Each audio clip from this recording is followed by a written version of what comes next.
नमस्कार शेतकरी मंडळी, ॲग्रोनॉमी मराठी यूट्यूब चॅनलमध्ये आपल्या सर्वांचं हार्दिक स्वागत. मित्रो, ॲग्रोनॉमी मराठीला इतक्या चांगले साथ दिल्याबद्दल तुमचे परत एकदा आभार.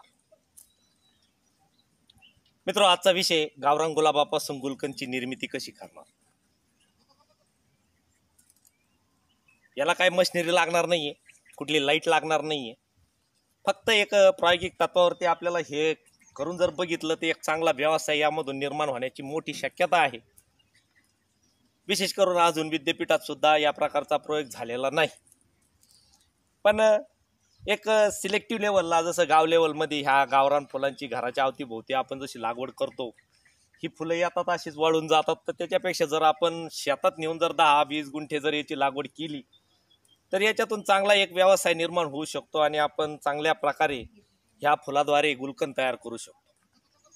मित्र, सुगंधी ही जी गावरान जात आहे, तर ही गाव लेवलला तुमच्या घराच्या अवतीभोवती त्या पद्धतीने काड्या तोडून 1.5 फुटाच्या पिशवीत लावून त्या पद्धतीने रोपं तयार करून आपण 5x5 वर याची लागवड करू शकतो. आणि विशेष करून 10 गुंठ्यासाठी 400-450 रोपं भरपूर होतात. आता सर्रास तर काही शेतकरी अशा पद्धतीने कुठे काही या गावरान गुलाबातून असं करताना दिसत नाहीये. पण या गावरान गुलाबाचा जर आपण व्यावसायिकदृष्ट्या जर वापर केला तर निश्चितपणे आपल्याला एक चांगला व्यवसाय या गुलकंदमधून मिळू शकतो. आणि म्हणून संकल्पना सुचली आणि गावरान गुलाबातून गुलकंदची निर्मिती कशी करता येईल म्हणून आजचा व्हिडिओ मी तुमच्यासाठी बनवला आहे. मित्र, स्वाशिक गुलकंद स्वाशिक फुलांपासून जर आपण गुलकंद तयार केला तर चांगल्या पद्धतीची मागणी त्याला मार्केटमध्ये आहे. आणि साधारण मार्केटचा भाव त्याचा 150 रुपये किलोच्या आसपास आहे. आता यातल्या स्वाशिक जातींचा जर विचार केला तर एव्हान, क्रिम्झन, ब्लू मून, हैदराबादी. पण आता ग्रामीण लेवलला आपला हा गावरान के असे ना, त्या स्वाशिक जाती आहेत. पण ही गावरान सुद्धा खूप स्वाशिक अशी जात आहे. जर आपण ह्या 400-450 झाडांची 10 गुंठ्यात जर लागवड केली आणि त्या काड्याद्वारे लागवड करून जर 4-5 महिन्यात, 5-6 महिन्यात याला जर व्यवस्थित फुलं आली तर 7-8 महिन्यापर्यंत चांगलं डेव्हलप असं झाड होतं. आणि जर आपण या उमललेल्या फुलांचं, या निरोगी फुलांचं जर व्यवस्थितपणे तोडणी केली, घरी घेऊन आलो, याच्या पाकळ्या केल्या, तर साधारण आपण 1 महिन्यापर्यंत या फुलातून गुलकंदची निर्मिती करू शकतो. त्याला काही लाईट लागत नाही, त्याला काही मशिनरी लागत नाही. फक्त गुलकंद तयार करायला काचेच्या बरण्या लागणार आहे. याच्या पलीकडे काय नाही. त्या बरण्या आपल्याला जर जपून वापरल्या तर आयुष्यभर पुरणार आहे. तर मित्र, ही फुलं तोडल्यानंतर ह्या फुलांच्या अशा पाकळ्या करायच्या आहेत.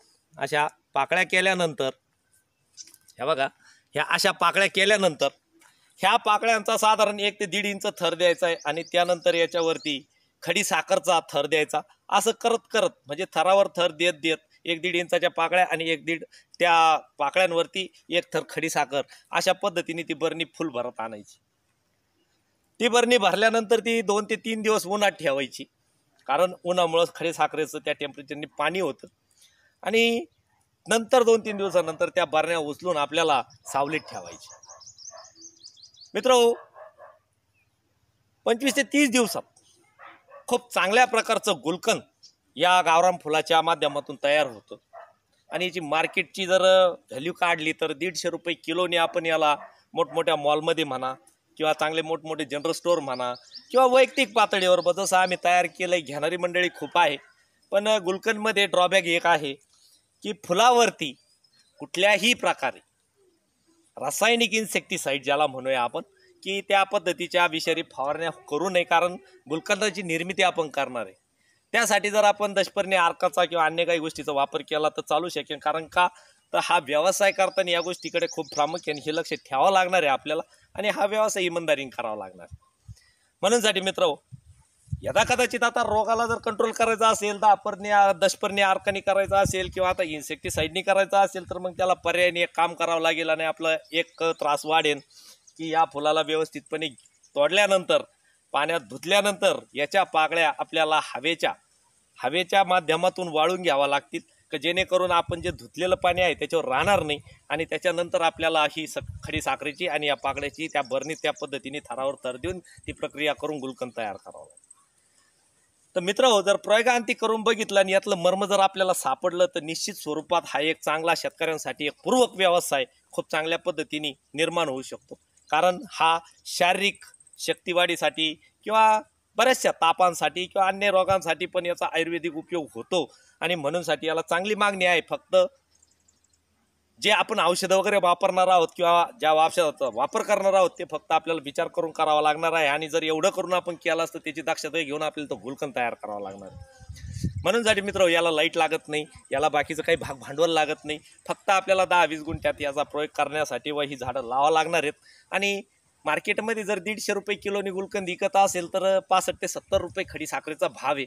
माझ्या हिशोबाने 100 रुपये जरी फुलासह समजा सगळ्या मेंटेनन्सचा खर्च झाला तरी आपल्याला किलो मागं 50 रुपये उरणार आहे. आणि हा प्रायोगिक तत्वावरती याचं मर्म जर आपण काढलं आणि याचं मर्म जर आपल्याला सापडलं तर चांगला व्यवसाय निर्माण होणार. मित्र, कुठल्याही गोष्टीवर बोलायला गेलं तर व्हिडिओ खूप मोठा होतो, पण एक वेळेची मर्यादा बाळगून जो काही संकल्प, जी काही आयडिया आहे तुमच्यापर्यंत पोहोचवणं, तर या माध्यमातून मी पोहोचवलेली आहे.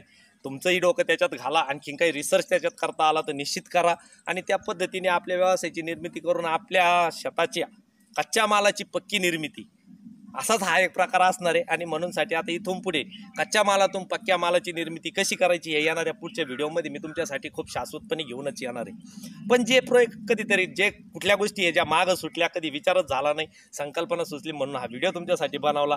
अन्य बाकीच्या बाबतीमध्ये मी व्हिडिओ लॉन्च करणारच आहे, तर हरकत नाही. पण आजचा विषय फक्त की गावरान फुलातून गुलकंदची निर्मिती कशी केली जाईल म्हणूनसाठी हा व्हिडिओ मी तुमच्यासाठी बनवला. मित्र, जर व्हिडिओ आवडला असेल तर निश्चितपणे लाईक करा, शेअर करा, सबस्क्राईब करा आणि ॲग्रोन मराठीला जसं प्रेम केलं असंच करीत राहा. नमस्कार मित्र.